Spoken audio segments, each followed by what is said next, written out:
Hello everyone, welcome back to Munia Mahmud page. সবাই কেমন আছেন?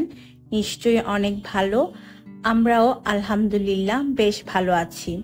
নতুন আরও একটা ব্লগ নিয়ে চলে এসেছি আপনাদের মাঝে। আশা করছি আপনাদের আজকের ব্লগটি ভালো লাগবে। তো আজকের ব্লগটা হচ্ছে দাওয়াত স্পেশাল ব্লগ। তো দাওয়াতের জন্য আমি এখানে টুকটাক কাজ করছিলাম, রান্না বান্নার। তো এখানে দেখতে পাচ্ছেন রোস্টের জন্য মুরগি খুব ভালোভাবে ধুয়ে আমি লবণ আর আদা রসুন দিয়ে মেখে ভেজে নিচ্ছি। চিকেন ভাজার সময় দেখা যায় অনেক ম্যাশ হয়ে যায়, রান্নাঘরটা তেল ছিটে পড়ে। তাই আমি এই কাজটা সবার আগে করে ফেলি যেন আমার কিচেনটা নষ্ট না হয়। যতই আপনি চেষ্টা করেন না কেন, চিকেন ভাজার সময় তেল ছিটে পড়বে।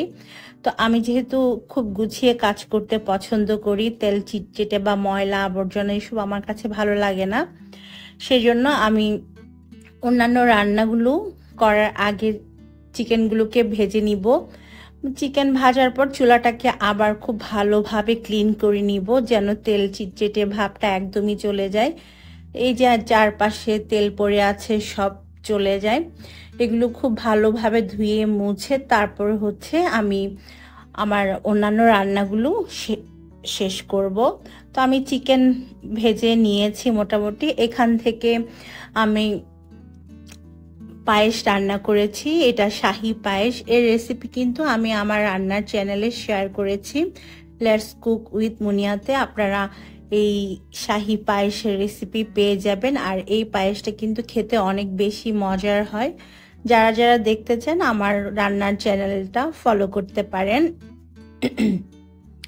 তো পায়েস রান্না শেষ, ঠান্ডা হতে দিয়েছি। আর অন্য চুলায় আমি সবজিগুলোকে হাফ বয়েল করে নিব। একদম সম্পূর্ণভাবে সেদ্ধ করা যাবে না সবজিকে, তাতে কালারটা নষ্ট হয়ে যাবে। জাস্ট আমি যখন সবজিগুলো থেকে বলক এভাবে আসবে তখন ঘড়ি ধরে 3 মিনিটের মতো ফুটন্ত গরম পানিতে সেদ্ধ করব। এরকম ভাবে 3 মিনিট সেদ্ধ করে পানিটাকে ঝরিয়ে নিব। তারপর ঠান্ডা পানি দিয়ে ভালোভাবে ধুয়ে নিব। তো 3 মিনিট পর আমি পানিটাকে ছেঁকে ফেলে দিয়েছি আর ঠান্ডা পানি দিয়ে সবজিগুলোকে আরও একবার ধুয়ে নিয়েছি। এই যে এখন আমি ট্রেস লেচেস কেকটা বানাবো। আমি আসলে আগে থেকে কিছুই করিনি, আজকে যেহেতু দাওয়াত রাত্রে, তো আমি আস্তে ধীরে আজকে সকাল থেকে কাজগুলো করছিলাম। তো আগের দিন আমি চাই নাই যে আগের দিনের রান্না আমি গেস্টদেরকে খাওয়াবো, তাই আমি আজকে যেহেতু দাওয়াত করেছি আজকে সব রান্না করব এটা চিন্তা করেছি। তো আমি সকাল থেকেই টুকটাক সবগুলো কাজ করে নিচ্ছি। আর রাতের দাওয়াত যেহেতু আমার কাছেও সময় আছে অনেক, তো আস্তে ধীরে করে নিচ্ছি। তো ট্রিস লেচেস কেকের জন্য আমি এখানে বেস কেকটা বানাবো ভ্যানিলা ফ্লেভারের। সেজন্য আমি 5টা ডিম নিয়েছি আর নিয়েছি 1 কাপ পরিমাণ চিনি, হাফ কাপ আমি দিয়েছি তেল। খুব ভালোভাবে বিট করে নিচ্ছি। বিট করার পর এর মধ্যে আমি 1 কাপ আর 1.25 কাপ ময়দা দিচ্ছি। টোটাল এখানে আমি 1 কাপ আর 1.25 কাপ ময়দা অ্যাড করেছি। সাথে দিয়ে দিব 1 টেবিল চামচ পরিমাণ বেকিং পাউডার, 1 চিমটি পরিমাণ লবণ। এই তো দিয়ে আবারও আমি একটু বিট করে নিব। ভ্যানিলা এসেন্স দিতে ভুলে গিয়েছিলাম, এখন মনে পড়েছে। তো ভ্যানিলা এসেন্সটাও দিয়ে দিতে হবে, যেহেতু ভ্যানিলা ফ্লেভারে বানাচ্ছি তাই ভ্যানিলা এসেন্সটা দিতে হবে। এবারে আবারও বিট করে নিব যতক্ষণ না মসৃণ একটা ব্যাটার হচ্ছে আমাদের কেকের। আর যারা যারা ট্রিস লেচেস কেক বানাননি কখনো তারা বানিয়ে দেখবেন, এই কেকটা খেতে অনেক মজার হয়। আমার তো ভীষণ পছন্দের একটা কেক। 3টা দুধের সমন্বয়ে তৈরি করা হয় বলে একে ট্রিস লেচেস কেক বলা হয়। এটা মূলত ইজিপ্ট কিংবা তার্কিশের যে একটা ডেজার্ট হবে, হয়তো আমার ঠিক মনে নাই, হয়তো বা ইজিপ্টের হতে পারে আবার তার্কিশেরও হতে পারে। তো আমার কেকের ব্যাটারটা এখানে তৈরি হয়ে গিয়েছে। এখন এটাকে আমি ঢেলে নিব যে পাত্রে আমি কেকটাকে বেক করব। আজকে কেকটা বেক করার জন্য আমি একটা কাচের বাটি ইউজ করব, সার্ভিং ডিশ যাকে বলে আর কি। তো এরকম একটা বড় সাইজের সার্ভিং ডিশ আমি নিয়েছি, আর এই সার্ভিং ডিশের মধ্যে হচ্ছে আমি আমাদের কেকের ব্যাটারটাকে ঢেলে নিচ্ছি। যখন বুঝবেন যে কেকের ব্যাটারটা এরকম ভাজে ভাজে পড়ছে, তখন বুঝতে হবে আমাদের কেকের ব্যাটারটা পারফেক্ট হয়েছে। সম্পূর্ণ ব্যাটারটা আমি আমাদের সার্ভিং ডিশের মধ্যে ঢেলে নিয়েছি, তারপরে একটু ট্যাপ করে নিতে হবে। এতে করে যদি ভেতরে এয়ার বাবল থেকে থাকে সেই এয়ার বাবলটা চলে যাবে আর পারফেক্ট একটা কেক হবে। তো আস্তে আস্তে আমি হচ্ছে সবগুলো করে নিচ্ছি। আমি আসলে তাড়াহুড়া করে কোনো কাজ করতে পারি না, আস্তে আস্তে কাজ করি, একটার পর একটা আমি কাজ করি, মানে রান্না বান্না আর কি। একসাথে করতে গেলে আমার হযবরল একটা অবস্থা হয়ে যায়, যার কারণে আমি কোনোটাতেই মনোযোগ দিতে পারি না। তো এদিক থেকে আমি কেকটা তৈরি করার আগে চুলাতে গরুর মাংস রান্না বসিয়ে দিয়েছিলাম। আজকে আমি গরুর মাংসের ঝাল মাংসটা রান্না করব। হালকা একটু করে ঝোল রাখবো আর এমন ভাবে রান্না করব যেন মাংসটা একদম সেদ্ধ হয়ে গলে যায়, সেরকম ওই মাংসটা খেতে আমার বেশি ভালো লাগে। তো সেজন্য আমি চুলার আঁচটা কমিয়ে দিয়ে মাংসটাকে চুলাতে বসিয়ে রাখবো ঘন্টা দেড়েকের মতো। আর এদিক থেকে আমি দুধ জাল দিচ্ছি, আমাদের কেকেও লাগবে, আর তাছাড়া আরো কয়েকটা রান্না তো অ্যাড করব। তো মাংস বাগার দেওয়াটাই বাকি আছে, শুধু মাংস সেদ্ধ হয়ে গিয়েছে। প্রায় 50 মিনিটের পর আমাদের কেকটাও ভালো মতো বেক হয়ে গিয়েছে। মাশাআল্লাহ, দেখেন কেকটা কত সুন্দর হয়েছে, একেবারে পুরো মোল্ড বা সার্ভিং ডিশটা ভরে গিয়েছে, এতটা সুন্দরভাবে ফুলেছে। আপনারা চেক করে নেবেন তো কোনো টুথপিক দিয়ে কেকটা ভেতর পর্যন্ত হয়েছে কিনা। আমি ওভেন বন্ধ করে দিয়েছি, এখন এটা ওভেন থেকে বের করে পুরোপুরি ঠান্ডা করে নিব। আমার কেকটা দেখে এতটাই খুশি লেগেছে যে একদম পারফেক্ট ভাবে কেকটা বেক হয়েছে। তো আমি একটা প্লাস্টিক র্যাপ দিয়ে এটাকে ভালোভাবে র্যাপ করে নিব যেন উপরের অংশটা ড্রাই হয়ে না যায়। তারপরে এটাকে ঠান্ডা করে নিতে হবে। আর ট্রেস লেচেস কেকের জন্য আমাদের আরো কি কি লাগছে দেখিয়ে দিই। এখানে আমি 2 কাপ নিয়েছি নরমাল দুধ, সাথে নিয়েছি 1.25 কাপ কনডেন্স মিল্ক, আর নিয়েছি এভাপোরেটেড মিল্ক 300 মিলিগ্রামের মতো। এভাপোরেটেড মিল্কটা আপনার যে কোনো ক্যানে পাওয়া যায়, পেতে পারেন, যে কোনো সুপার শপে পাওয়া যায়। আমি এটা সুপার শপ থেকে কিনে এনেছি। তাছাড়া দুধ জাল দিয়ে ঘন করেও আপনারা এভাপোরেটেড মিল্কটা তৈরি করে নিতে পারেন, তবে সেই ক্ষেত্রে সময়টা বেশি লাগে, যার কারণে আমি যেটা করি ক্যান নিয়ে আসি, ক্যানটা জাস্ট খুলে আপনি ইউজ করতে পারবেন। তো প্রতিটা ক্যানের দাম হয়তো 400 ml এর যেটা পাওয়া যায় সেটার দাম 400 টাকা করে রাখে। বিভিন্ন ব্র্যান্ডের আছে, যে কোনো সুপার শপে কিন্তু এই এভাপোরেটেড মিল্কটা কিনতে পাওয়া যায়। যাই হোক, এখন আমি এই 3টা দুধ একসাথে মিশিয়ে নিব। তারপর হচ্ছে কেকটা যখন হালকা একটু গরম থাকবে তখন এই 3টা দুধের সমন্বয়ে তৈরি করা মিশ্রণটা আমরা কেকের মধ্যে ঢেলে নিব। তো এই 3টা দুধ এখন ভালোভাবে মিশিয়ে নিব। তার আগে আমি কেকটাকে মোল্ড আউট করে নিব। আমি চারপাশে ছুরি দিয়ে একটু আলগা করে নিচ্ছি, এতে করে যেটা হবে আমরা যখন কেকটাকে কাটবো খুব ইজিলি কিন্তু কাটা যাবে। তো আমি কেকটাকে উল্টা করে দিব, উল্টা করে হচ্ছে মিল্কটা মিশাবো আর কি। তো এই রেসিপিটা আমি এখনো আমার চ্যানেলে শেয়ার করিনি, ইনশাল্লাহ আমার ইচ্ছা আছে আমার কুকিং চ্যানেলে এই ট্রেস লেচেস কেকের রেসিপিটা শেয়ার করার, কোনো একদিন ইনশাল্লাহ আপনাদের সাথে শেয়ার করব। তো যাই হোক, আমার কিন্তু বাসায় গেস্ট আসলে অনেক ভালো লাগে, খুশি লাগে।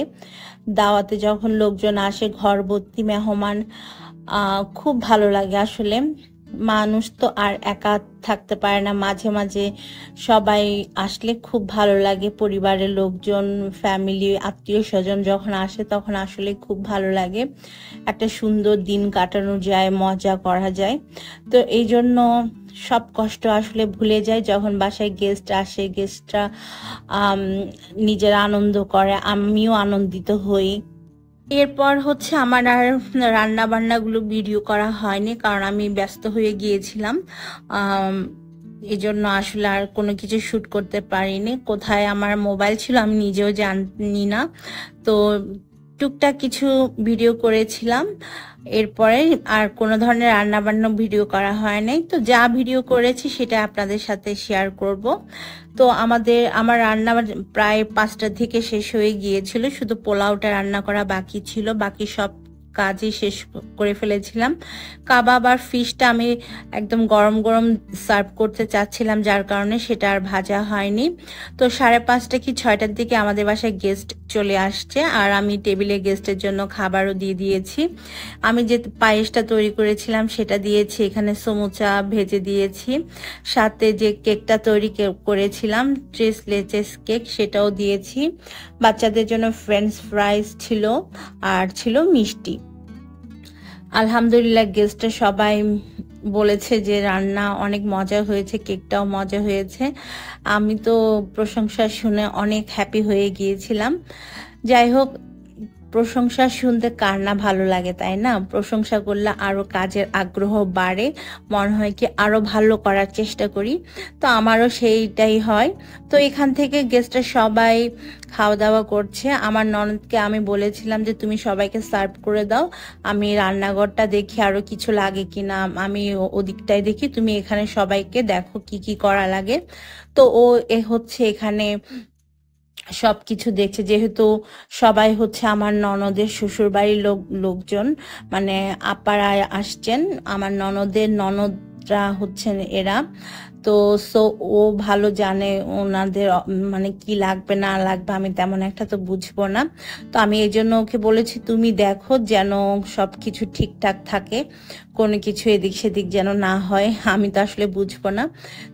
তো আমার ননদ এখানে সবাইকে সার্ভ করে দিচ্ছিল, সাথে আমার ছেলেদের বাবাও ছিল, এই আর কি। তো আমি যেহেতু আর মোবাইল হাতে নেই, আমি বাচ্চাদেরকে বলেছিলাম যে তোমরা যতটুকু পারো টুকটাক ভিডিও করো। তো ওরা হচ্ছে যা পেরেছে ভিডিও করে দিয়েছে, এখান থেকে ওরা নিজেরাই ব্লগিং করছিল। আমার এত মজা লেগেছে জিনিসগুলো, যখন আমি ভিডিওটা এডিট করছিলাম খুব ভালো লাগছিল। তো বিকালের নাস্তা খাওয়ার পর আমরা একটু ঘুরে বেরিয়েছি, মানে ঘুরতে গিয়েছিলাম বাইরে। ঘুরে টুরে এসে হচ্ছে আমি রাতের খাবার দিয়েছিলাম প্রায় 9:30টার দিকে। তো মোটামুটি ভালোই কেটেছে, তবে সবচেয়ে দুঃখের বিষয় হচ্ছে কোনো ছবি তোলা হয়নি আজকে, মানে দাওয়াতের দিন আমি কোনো ছবি তুলতে পারি না। তো 9:30টার দিকে আমি হচ্ছে খাবার দিয়েছিলাম টেবিলে, কারণ গরম গরম চাচ্ছিলাম দেওয়ার জন্য। তারপর ঘুরে এসে সবাই খুব ক্ষুধার্ত হয়ে গিয়েছিল। তো আজকে আমি এখানে গরু মাংস রোস্ট, তারপরে করেছিলাম চিকেন কোফতা কারি, স্বামী কাবাব বা টিকিয়া কাবাব, পোলাও, বিয়েবাড়ির শাহী সবজিটা করেছিলাম, সাথে রূপচাঁদা মাছ ফ্রাই করেছিলাম, আর রাশিয়ান সালাদ ছিল। তো এখন সবাই খাবার খেতে বসে গিয়েছে। বাচ্চাদেরকে বলেছে তোমরা নিয়ে নিয়ে যে যেখানে পারো বসে খেয়ে ফেলো, এই আর কি। তো আমার ননদকে বলেছিলাম তুমি সার্ভ করে দাও। তো সবাই খাওয়া দাওয়া শেষ করার পর 11টার দিকে চলে গিয়েছে। তো আপা একটা কেক এনেছিলেন, অনেক খাবার নিয়ে এসছেন ওনারা, এত মিষ্টি, এত ফল, এত আইসক্রিম, আর আলে আপা নিয়ে আসছেন এই সুন্দর আর মজাদার কেকটা। এত বেশি ইয়াম্মি ছিল এই কেকটা, সবাই যাওয়ার পর আমরা কেকটা কেটেছি আর খেয়েছি। মাশাল্লাহ এত মজার। আপনারা যদি এই কেকটা অর্ডার করতে চান তাহলে রুবিস কিচেনে গিয়ে অর্ডার করতে পারেন, উনি হোমমেড কেক ডেলিভারি করেন, আর ওনার কেক কিন্তু অনেক মজা হয়। বাসায় যদি আপনারা বেকারির মতো কেক পান তাহলে বাইরে থেকে কেনার কোনো দরকার নেই, বাসায় এত মজার আর ফ্রেশ কেক আপনারা পেয়ে যাবেন। তো এখন রাতে 12টা বাজে, আমার সব কাজ শেষ, হাঁড়ি পাতিল যা যা ছিল, প্লেট বাটি সব কিছু আমি ধুয়ে পরিষ্কার করে নিয়েছি। তারপর পানি ঝরাতে দিয়েছি। মোটামুটি একদম কমপ্লিট করে নিয়েছি সম্পূর্ণ কাজ। আপারা এত বেশি মিষ্টি এনেছিল যে আমি এগুলো গুছাতেই অনেক টাইম লেগেছে, এই আর কি। তারপরে দেখেন এখানে শুধুমাত্র আমি খালার জন্য বড় কয়েকটা পাতিল রেখেছি, মানে আমার হেল্পিং হ্যান্ডের জন্য, আর বাকি সব কাজ আমি শেষ করে ফেলেছি। হাঁড়ি পাতিল মানে প্লেট বাটি সব ধুয়ে শেষ করে ফেলেছি, পুরো ক্লিন করে ফেলেছি সম্পূর্ণটাই। আর এখানে কালো পলিথিনের মধ্যে গার্বেজ বিন মানে ময়লা আছে। তো আমার কিচেন রেডি। এখান থেকে আপারা যে ফল এনেছিলেন সেগুলো আমি একটা ঝুড়িতে নিয়ে নিয়েছি, আর মিষ্টিগুলো ফ্রিজে বক্সে রেখেছি, আইসক্রিমগুলো ডিপ ফ্রিজে রেখেছি। কেকটা অর্ধেকটা আমরা খেয়েছি আর বাকি অর্ধেকটা হচ্ছে রেখে দিয়েছি। ফ্রিজ দুইটাই একদম ফুল হয়ে আছে, দেখেন ফ্রিজে একদমই জায়গা নেই, পুরা ফ্রিজ একদম ফুল হয়ে আছে। তো কালকে আমার হেল্পিং হ্যান্ড খালা আসবে, ওনাকে কিছু খাবার দিব, এই আর কি। উপরের ডিপটাও একদম ভর্তি হয়ে আছে। তো আজকের মতো হচ্ছে আমি ব্লগটি এখানে শেষ করছি। সবাই ভালো থাকবেন, সুস্থ থাকবেন। আল্লাহ হাফেজ।